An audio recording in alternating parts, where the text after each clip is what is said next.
ಜ್ಞಾನ ಯೋಗಾಶ್ರಮದ ಸಿದ್ದೇಶ್ವರ ಸ್ವಾಮೀಜಿ ನಿಧನ ಹಿನ್ನೆಲೆ ಜನವರಿ 1 ಹಾಗೂ 2ಕ್ಕೆ ವಿಶೇಷ ಕಾರ್ಯಕ್ರಮ ಹಮ್ಮಿಕೊಳ್ಳಲಾಗಿದೆ ಎಂದು ಸಚಿವ ಎಂಬಿ ಪಾಟೀಲ್ ಹೇಳಿದರು. ವಿಜಯಪುರ ನಗರದಲ್ಲಿ ಮಾತನಾಡಿದ ಅವರು, ಜನವರಿ 2ರಂದು ನಡೆಯುವ ಕಾರ್ಯಕ್ರಮದಲ್ಲಿ ಸಿಎಂ ಸಿದ್ದರಾಮಯ್ಯ ಭಾಗಿಯಾಗಲಿದ್ದಾರೆ. ಅಲ್ಲದೆ ಪ್ರಧಾನಿ ನರೇಂದ್ರ ಮೋದಿ ಅವರಿಗೂ ಕಾರ್ಯಕ್ರಮಕ್ಕೆ ಆಹ್ವಾನ ನೀಡಲಾಗಿದೆ. ಕಾರ್ಯಕ್ರಮಕ್ಕೆ ಹೆಚ್ಚಿನ ಭಕ್ತರು ಆಗಮಿಸುತ್ತಾರೆ. ಅದಕ್ಕಾಗಿ ವಿಶೇಷ ಆಶ್ರಮ ಆಚೆ ಕಾರ್ಯಕ್ರಮ ನಡೆಸುವ ಬಗ್ಗೆ ಚಿಂತನೆ ಮಾಡಲಾಗಿದೆ ಎಂದರು. ಈಗಾಗಲೇ ಆಲ್ಮಟ್ಟಿ ಸ್ವಾಮೀಜಿಯವರು ನಮಗೆ ವಿವರಣೆಯನ್ನು ಕೊಟ್ಟಿದ್ದಾರೆ. ಇವತ್ತು ಕೂಡ ಸಭೆಯಾಗಿದೆ, ನಿರಂತರವಾಗಿ ಸಭೆಗಳು ನಡೆದವೆ. ಮತ್ತು ಅಧಿವೇಶನ ನಂತರ ಮತ್ತೆ ಇನ್ನೊಂದು ಸಭೆಯೂ ಕೂಡ ಆಗ್ತದೆ. ಈಗಾಗಲೇ ಅವರು ಪುತ್ತೂರು ಶ್ರೀಗಳ ಮತ್ತು ಕನೇರಿ ಅಪ್ಪುಗಳ ಒಂದು ಮಾರ್ಗದರ್ಶನದಲ್ಲಿ ಕಾರ್ಯಕ್ರಮಗಳು ನೇತೃತ್ವದಲ್ಲಿ ಕೂಡ ಅವರ ನೇತೃತ್ವದಲ್ಲಿ ಕಾರ್ಯಕ್ರಮ ನಡೀತಾ ಇದೆ. 23ನೇ ತಾರೀಕಿನಿಂದ 31ವರೆಗೆ ಈ ಗೋಷ್ಠಿಗಳು ವಿವಿಧ ವಿಷಯಗಳ ಮೇಲೆ, ಗ್ರಾಮೀಣ ಜನರ ಬದುಕಿರ್ಬೋದು, ವಿದ್ಯಾರ್ಥಿಗಳು, ಈಗ ಅನೇಕ ಜಾನಪದ, ಈಗ ಅನೇಕ ಪರಿಸರ, ಇದರ ಮೇಲೆ ವಿಷಯಗಳ ಮೇಲೆ ಗೋಷ್ಠಿಗಳೇನಾಗ್ತಾ ಇದ್ದಾವೆ. ಅದು ಸಾಯಂಕಾಲ 5ರಿಂದ 7 ಗಂಟೆಗೆ ಆಗ್ತದೆ. ಅಲ್ಲಿ ಅವತ್ತು ನಾಡಿನ ಹಿರಿಯ ಪರಮ ಪೂಜ್ಯರು ಮಠಾಧೀಶರು ಅಲ್ಲಿ ಭಾಗವಹಿಸ್ತಾರೆ.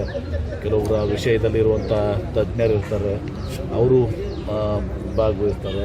ಮತ್ತು ಒಬ್ಬೊಬ್ಬ ಸಚಿವರು, ಇವತ್ತು ಕನ್ನಡ ಮತ್ತು ಸಂಸ್ಕೃತಿ ಇಲಾಖೆ ಸಚಿವರು, ಅವತ್ತು ಒಂದು ದಿವಸ ಅವರು ಲಕ್ಷ್ಮೀ ಹೆಬ್ಬಾಳ್ಕರ್ ಅವರು ಬರ್ತಾರೆ. ಒಂದು ದಿವಸ ನಮ್ಮ ಸ್ಪೀಕರ್ ಅವರು ಯುಟಿ ಖಾದರ್ ಅವರು ಕೂಡ ಒಪ್ಕೊಂಡಿದ್ದಾರೆ, ಅವರು ಒಂದು ದಿವಸ ಭಾಗವಹಿಸ್ತಾರೆ. ಹೀಗೆ ಎಲ್ಲರೂ ಬೇರೆ ಬೇರೆ ದಿವಸ ಬೇರೆ ಬೇರೆ ಸಚಿವರೆಲ್ಲರೂ ಕೂಡ ಇವತ್ತು ಆ ಗೋಷ್ಠಿಗಳಲ್ಲಿ, ಆ ದಿನದ ಗೋಷ್ಠಿಗೆ ಒಬ್ಬರು ಸಚಿವರುಗಳು ಬರ್ತಾರೆ.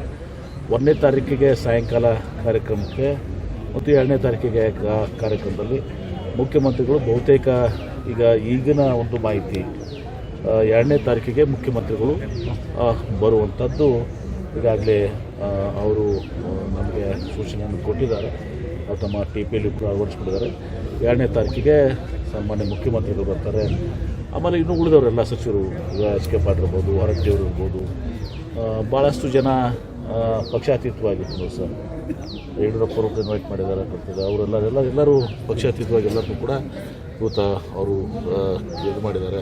ಪ್ರಧಾನಮಂತ್ರಿಗಳಿಗೂ ಕೂಡ ಆಹ್ವಾನವನ್ನು ಕೊಟ್ಟಿದ್ದಾರೆ. ಅದನ್ನು ಕೂಡ ಬಹುಶಃ ನಾಳೆ ನಾಡ್ದಷ್ಟರಲ್ಲಿ ಅದು ಕೂಡ ಅಂತಿಮವಾಗಿ ಅದು ಗೊತ್ತಾಗ್ತದೆ.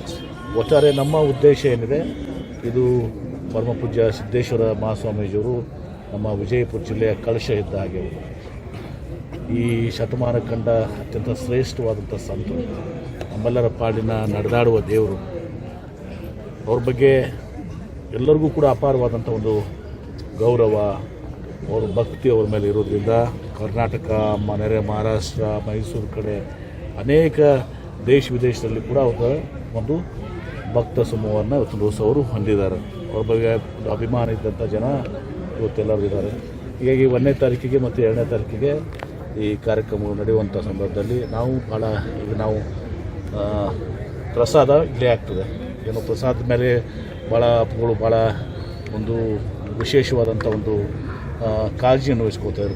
ಬಂದವರೆಲ್ಲರಿಗೂ ಪ್ರಸಾದ ಮಾಡ್ಕೊಂಡೇ ಹೋಗಬೇಕು ಅಂತೇಳಿ ಮಾಡ್ತಿದ್ರು. ಸೊ ಪ್ರಸಾದ ಆಶ್ರಮ ನಡೀತದೆ. ಭಕ್ತಿ ಸಮರ್ಪಣೆಯೂ ಕೂಡ ಇವತ್ತು ಆಶ್ರಮ ನಡೀತದೆ. ಇವತ್ತು ಭಕ್ತಿ ಸಮರ್ಪಣೆ ಮತ್ತು ಪ್ರಸಾದ ನಡೀತದೆ.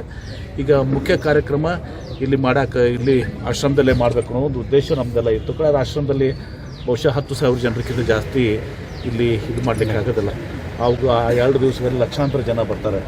ಲಕ್ಷಾಂತರ ಜನ ಬಂದಾಗ ಇಲ್ಲಿ ಭಾಳ ನುಗ್ಗಲು ಇದೆಲ್ಲ ಆಗೋದ್ರಿಂದ ಮತ್ತು ಬೇರೆ ಕೆಲವೊಂದು ಪರ್ಯಾಯ ಜಾಗಗಳನ್ನ, ಇಲ್ಲೊಂದು 6 ಎಕರೆ ಇದೆ, ಅಲ್ಲಿ ಒಂದು 6 ಎಕರೆ 8 ಎಕರೆ ಒಂದಿದೆ, ಅದೊಂದು ಮತ್ತು ADS ಸಂಸ್ಥೆ ಆವರಣ ಏನಿದೆ, ಎಲ್ಲವನ್ನು ಕೂಡ ಈಗ ನೋಡ್ಕೊಂಡ್ಬಂದು ನಾಳೆ ಒಂದು ಅಂತಿಮ ಕಾರ್ಯಕ್ರಮ ಸ್ಥಳ ಎಲ್ಲಿ ಮಾಡಬೇಕು ಅಂಥೇಳಿ. ಯಾಕಂದರೆ ಸಿದ್ದೇಶ್ವರ ಅಪ್ಪುಗಳ ಮೇಲೆ ಶಿಸ್ತಿಗೆ ಅವರು ಭಾಳ ಹೆಸರಿದಂಥದ್ದು. ಯಾವತ್ತೂ ಕೂಡ ಅವ್ರು ಮಾತನಾಡುವಾಗ ಒಂದು ಪಿನ್ ಡ್ರಾಪ್ ಸೈಲೆನ್ಸ್ ಇರ್ತಾಯಿತ್ತು. ಅಷ್ಟು ಅವರು ಸೂಕ್ಷ್ಮತೆಯನ್ನು ಹೊಂದಿರುವಂಥವ್ರು. ಅವರ ಕಾರ್ಯಕ್ರಮ ಅತ್ಯಂತ ಒಂದು ಅರ್ಥಪೂರ್ಣ ಕಾರ್ಯಕ್ರಮ ಆಗಬೇಕು ಮತ್ತು ಅತ್ಯಂತ ಗೌರವಪೂರ್ಣವಾಗಿ ಇವತ್ತು ಸಹ ಒಳ್ಳೆಯ ವ್ಯವಸ್ಥಿತವಾಗಿ ಇವತ್ತು ಸಹ ಕಾರ್ಯಕ್ರಮ ಆಗಬೇಕು. ಎಲ್ಲಿನೂ ಕೂಡ ಅಸ್ತವ್ಯವಸ್ಥೆ ಯಾವುದೇ ಒಂದು ಸಣ್ಣ ಇದರಲ್ಲಿ ಕೂಡ ಆಗಬಾರ್ದು ಅನ್ನೋ ದೃಷ್ಟಿಯಿಂದ ಬೇರೆ 2-3 ಪಾರ್ಕಿಂಗು ಇನ್ನಿತರ ಎಲ್ಲ ವಿಚಾರಗಳನ್ನ ರಸ್ತೆಗಳು ಎಲ್ಲರೂ ವಿಚಾರ ಮಾಡಿಟ್ಕೊಂಡು ಈ ಒಂದು 2-3 ಜಾಗಗಳನ್ನ ಇವತ್ತು ಸಹ ಮನೆಯವರು ನೋಡಿ ಬಂದಿದ್ದಾರೆ. ಈಗ ನನಗೂ ಕೂಡ ಬರೀ ಅಂತ ಹೇಳಿದ್ರು, ನಾನು ಕೂಡ ಹೋಗ್ತೇನೆ.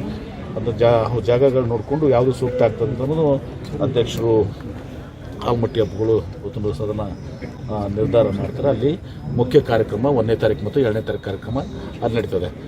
ಇದು ಪ್ರಸಾದ ಮಾತ್ರ ಇಲ್ಲಿ ನಡೀತದೆ.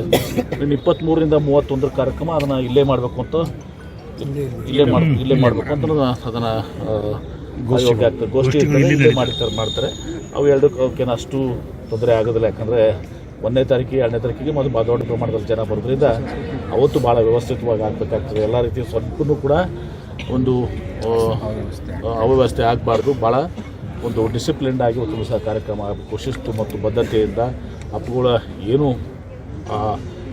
ಬಯಸ್ತಾಯಿದ್ರು, ಏನು ತಮ್ಮ ಜೀವನದಕ್ಕೂ ಕೂಡ ಅವರು ನಡೆದುಕೊಂಡಿದ್ದಾರೆ, ಆ ರೀತಿಯಲ್ಲಿ ಕಾರ್ಯಕ್ರಮ ಆಗಬೇಕು ಅನ್ನೋದು ಎಲ್ಲರ ಆಶಯ. ಇದನ್ನು ನಾವು ಎಲ್ಲರೂ ಪಕ್ಷಾತೀತವಾಗಿ ಯಾವುದೇ ಒಂದು ಪ್ರತಿಷ್ಠಿತೆ ಯಾವುದೇ ಇಟ್ಕೊಂಡು ಎಲ್ಲರೂ ಕೂಡಿ ಸಹ ಕಾರ್ಯಕ್ರಮಗಳನ್ನು ಮಾಡುವಂಥದ್ದಾಗಿದೆ. ತಾವು ಸಹ ಕೂಡ ಸಹಕಾರ ಮಾಡಬೇಕು ಅಂತೇಳಿ ತಮ್ಮಲ್ಲಿ ವಿನಂತಿ.